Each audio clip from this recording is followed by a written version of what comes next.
السلام عليكم ورحمة الله وبركاته. أهلا بكم.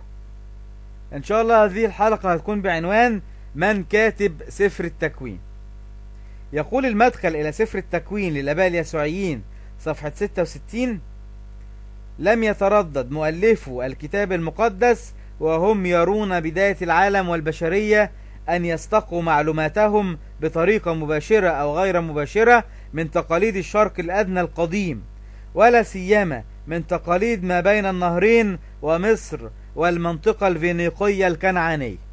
انتهى كلام المدخل إلى سفر التكوين للآباء اليسوعيين صفحة 66. يبقى كلام العلماء المسيحيين في المدخل إلى سفر التكوين للآباء اليسوعيين بيقول: لم يتردد مؤلفو الكتاب المقدس. لم يتردد مؤلفو الكتاب المقدس. يبقى الكتاب المقدس ماله؟ كتاب ايه؟ كتاب مؤلف. مين اللي بيقول هذا الكلام؟ علماء المسيحية. يبقى الكتاب المقدس كتاب مؤلف. تاني شيء بيقول أن المؤلفين استقوا معلوماتهم، يعني أخذوا المعلومات، هم اللي أخذوها.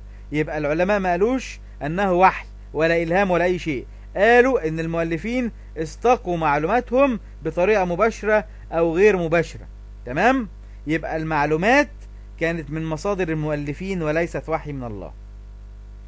ثالث شيء بيقول هذا النص أن المؤلف اللي ألف هذا الكلام أخذ المعلومات من تقاليد الشرق القديم ومن مصر ومن المنطقة الفينيقية. يبقى الكلام ده كله كلام ايه؟ كلام تبعا لمصادر المؤلف وليس وحي من الله.